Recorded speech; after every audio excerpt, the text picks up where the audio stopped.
Yeah, Jalen, I'm wondering if you could just maybe walk us through the pick six on Saturday. I'm curious if you've ever had a pick six in your football career before.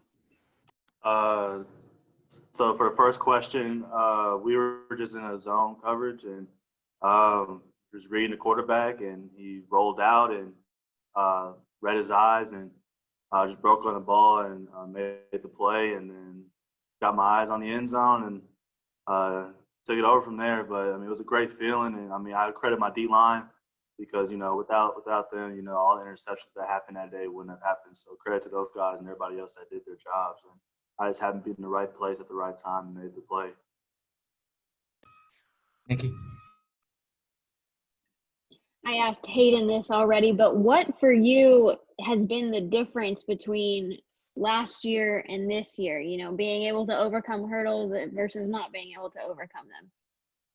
I would have to say overall, it's just the demeanor of the team. I think last year there wasn't a lot of confidence in our abilities. I think this year we have a lot more confidence in what we can do, and we trust each other. We just have the mentality of like, I got your back, you got my back on the defense and offensive side. And I think that's showing in our play. We trust the coaches, we trust the game plan we have, and we trust in each other.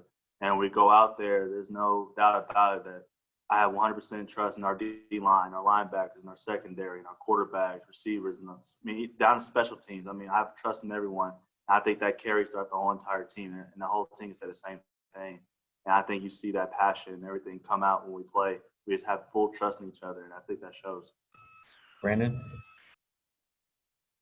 Yeah, building off of that, could you, just for an outsider's point of view, what kind of coach is Barry Odom? What kind of person is he? And what has he done to make you one better, but also maybe more confident, as you said?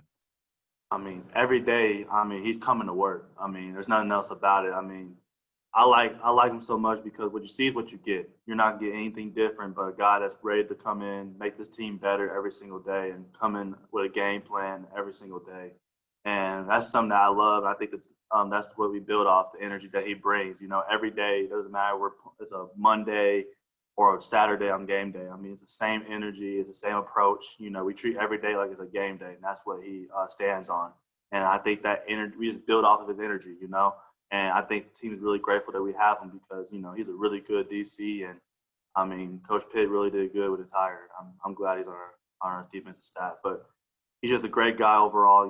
He makes sure we're good, not only on the field, but off the field. And I think that's also something that we appreciate for sure. But overall, just a great man and a great coach.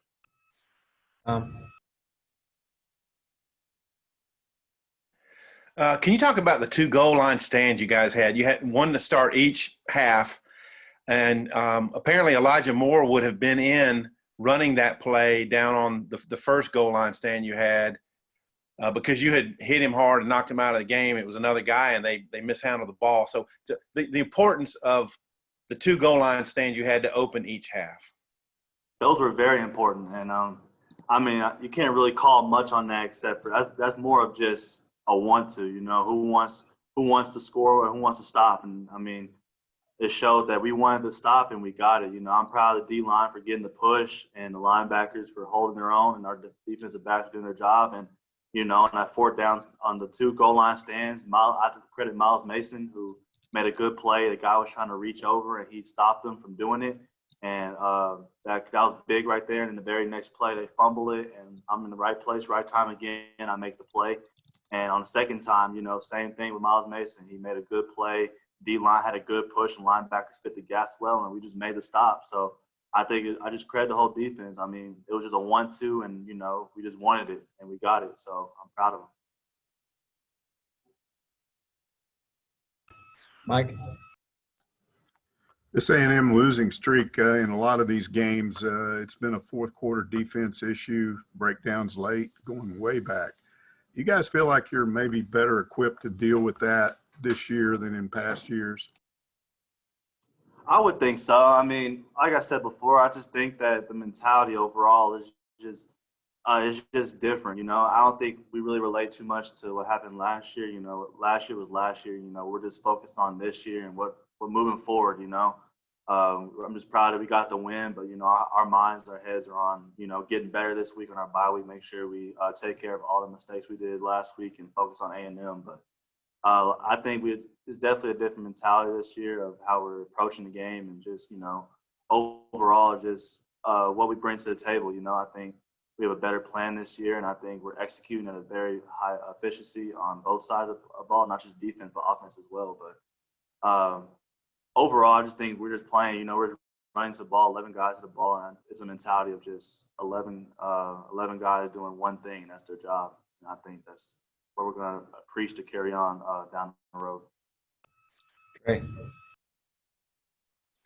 Hey, Jalen, I was curious about what you guys got going on during the bye week. Are you getting shorter practices? Are young guys working more? Are you doing more self-scouting? And at what point do you jump into A&M prep, like fully? I don't know if you guys have started that yet or if you wait a couple days.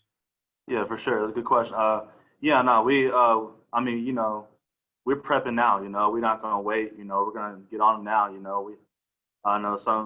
I know Coach preached that, why wait when you can get on them now, make sure we get our film work, make sure we, why not get a head start? So that's what we're doing now. We're definitely taking a little lighter practice for sure, making sure everyone is healthy and good to go, getting guys back and healthy and people that are banged up.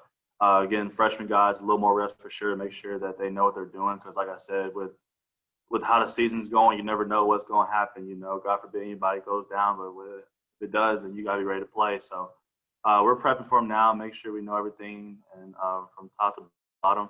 And I know Coach got a good plan for us going down the road. But, yeah, we're going to be ready for them for sure. Mason.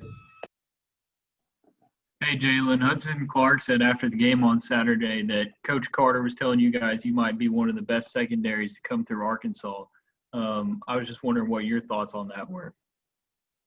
As far as best secondary in the country, I mean, if your secondary doesn't believe that and you don't play like that, then you're, that's not the mentality a secondary needs to have. You have to believe that you're the best secondary, and that's how you got to play. And that's what Coach Carter stressed to us, that if you don't believe that you can be the best secondary, then you're in the wrong room.